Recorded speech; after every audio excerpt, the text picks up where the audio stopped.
But first, in studio, we have a Fargo native with a terrific story to tell, a courageous story to tell, a story of a battle, and fortunately, it looks like a story of a successful battle. I would like to welcome in Cynthia Eggl, who wrote a book called Boundless Blessings and God's Grace, My Journey Through Breast Cancer. Cynthia, good morning. Welcome to News and Views. Well, good morning, Jim. It's nice to be here in the studio. Yeah, it's been a while since our paths have crossed. When you were GNDA and I was with WDAY TV, and right. You're still as perky and upbeat as ever. Try to be. When you're faced with this type of a battle, you have to be positive. All right. Now, before we get into the specifics of what happened with you, obviously it took a lot of time and effort for you to write this book. Why did you write this book? I'm assuming it wasn't to make money, but it's assuming you wanted to tell a story and you wanted people to know your story. Why did you decide to write this book?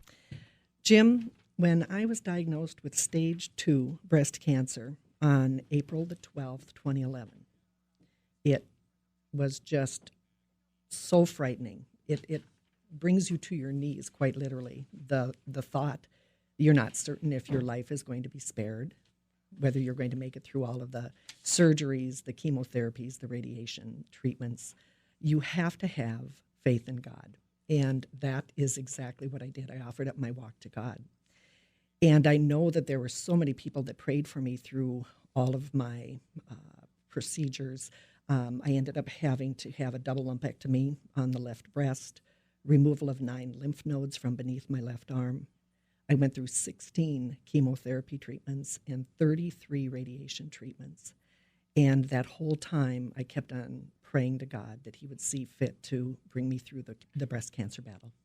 Those treatments, I mean, I understand from having known people who've gone through it, are pretty debilitating, and they just kind of drain you and wear you out. How did you deal with those very tough treatments? I, believe it or not, worked full-time through my breast cancer battle.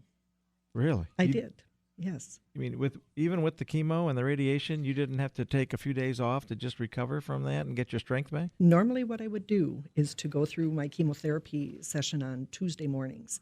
And on average, they would last up to 6 hours. Then the next day, at least for the first 4 chemotherapy sessions that I went through, they were double chemos, Jim. And the next day, within 24 hours, I needed to go in and have a Neulasta shot that helps build the white blood cells in your body. So Tuesdays and Wednesdays on those first 4 chemotherapy sessions were done with me resting on Tuesday. But then on Wednesday morning, I would get up. I would try to do some work from home on my laptop and would try to stay focused and looking to the future, because it's very, very important to do that. You need to try to find some normalcy in your life. It's kind of surreal when you're going through this thing. You pray, you get up, you try to reach for normalcy, you try to eat healthfully, you try to stay up and moving so that you don't give an inch to cancer.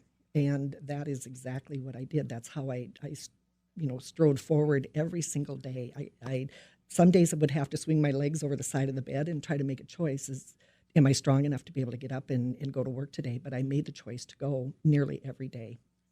What's in the book? As I understand it from us talking, you kept a journal. You talked about what was happening to you physically and emotionally. Can you give people a sense of if they buy this book, and I encourage them to do so, what they'll find in the book? It is my journal that I kept throughout the entire breast cancer battle, from the time frame that I was first diagnosed. It talks very specifically about some of the procedures, some of the drugs that are used. More importantly, it talks about how you feel as the patient, the inside of you. A lot of folks aren't comfortable talking to cancer patients or their family or their friends simply because they don't want to give them any more to worry about or don't want to have them talk about it over and over and over again.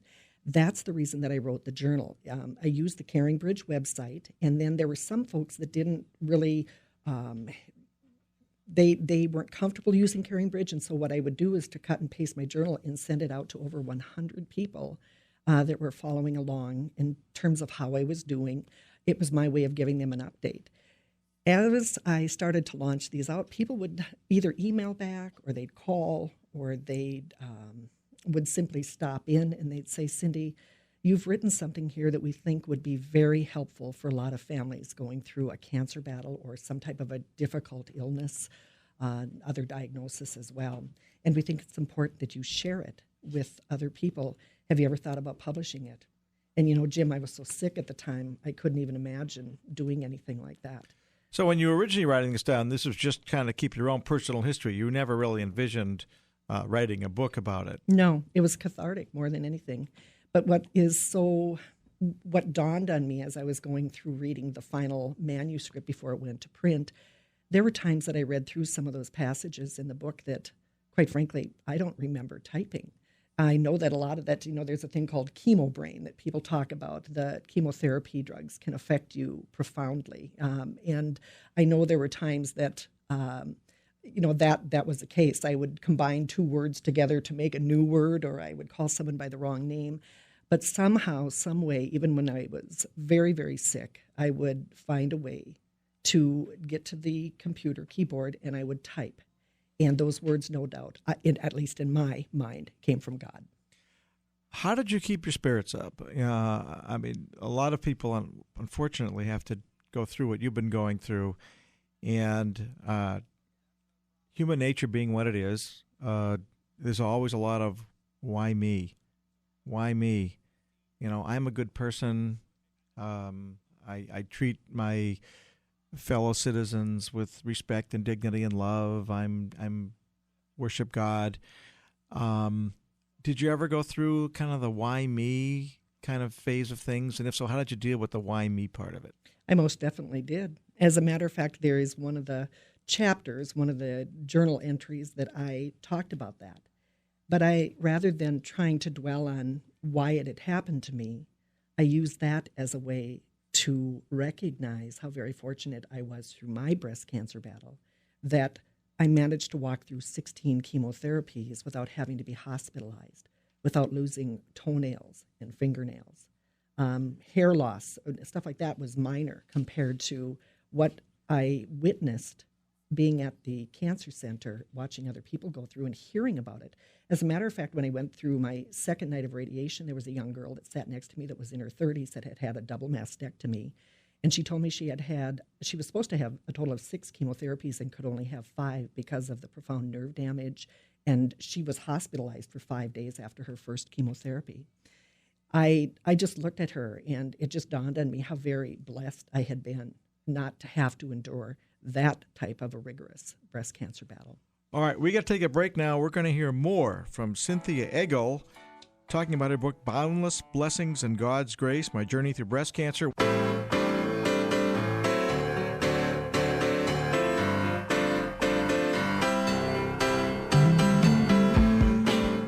Welcome back to News and Views. Jim Shaw filling in for the vacationing Joel Heitkamp.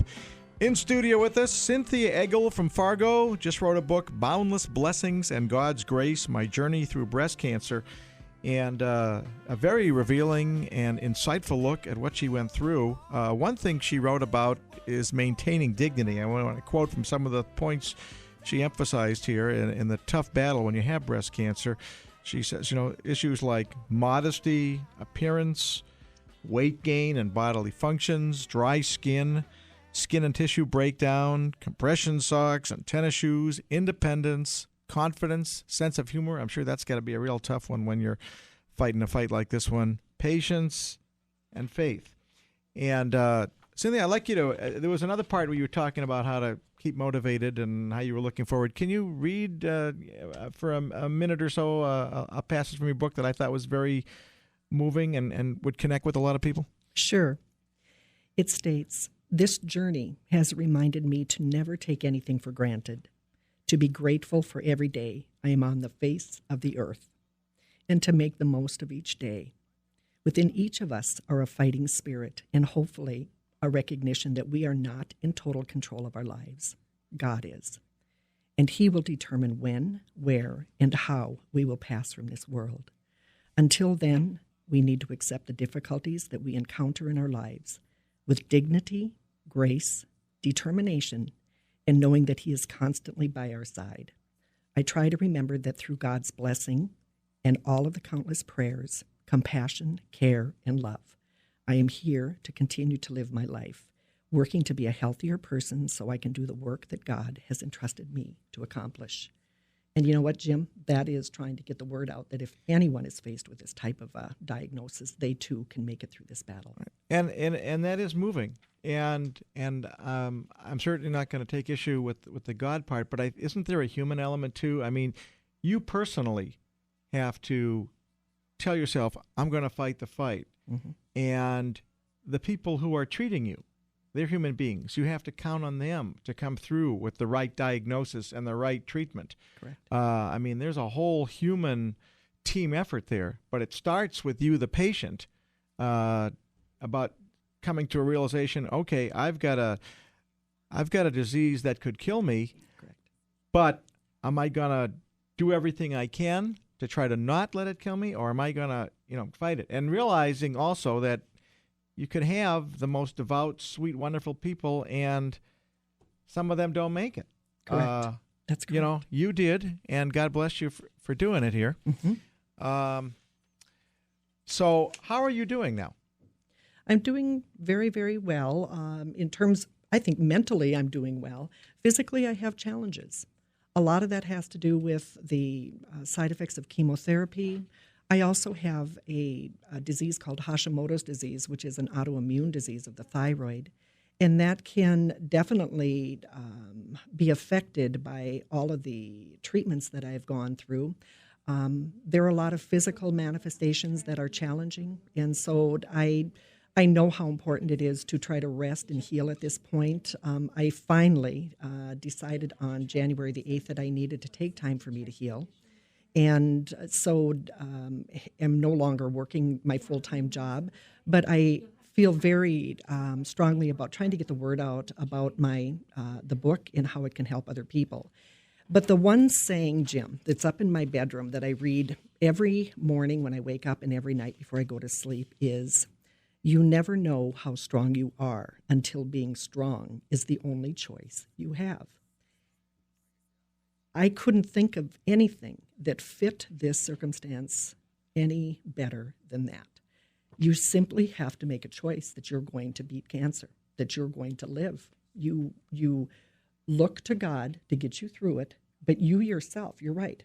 Right. Physically, as a human being, you have to make that choice that you're going to beat it. It has to come from within. And you got to give it every ounce of energy you can and say, I'll do whatever it takes, no matter how uncomfortable. Right.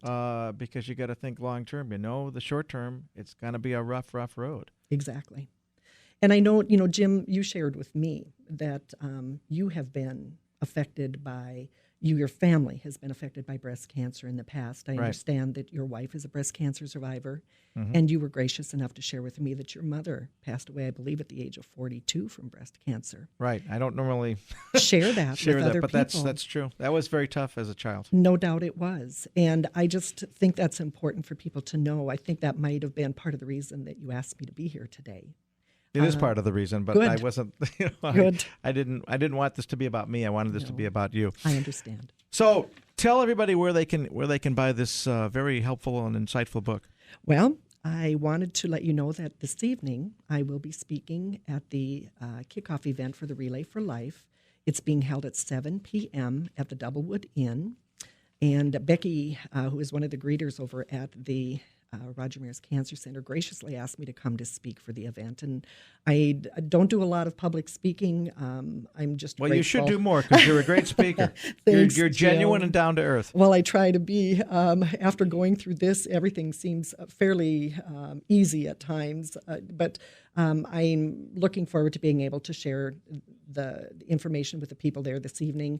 So I am going to be selling some books and signing books there this evening. I also have placed some books at the South Point Pharmacy and also at the Sanford Gift Shop downtown. So if anybody would like to get the book immediately, those are some locations. And then over and above that, they can order online, Barnes & Noble, Amazon, Westbow Press, and from any bookseller, quite frankly, around the world. A new press conference went out, or not, a press release, I should say, went out a couple of days ago, worldwide.